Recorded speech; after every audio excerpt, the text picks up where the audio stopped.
Bilmirsiniz Montaşev hardadır? Oho, Montaşev. O yine milyonçudur. Dilenci bir muhacir idi, yine milyonçu oldu. Bir günde aksiyaların hamısını sattı. 19 milyon franka. Sena çayının sahilinde özüne bir malikane aldı, atlarını da değişti avtomobillere. Odur ki sizin aksiyaları, o çetin ala.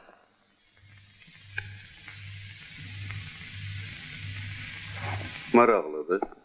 Bu kadar aksiyanı Montaşev'den alan kimdi? Kim? Royal Dutch Shell. Deyirlər Deterting bütün neft madenlerini elde etmeye çalışır. Bu yolla da İngilizlerin Rus siyasetine güçlü tesir göstermeyi istəyir. Ne məsləhət görürsünüz?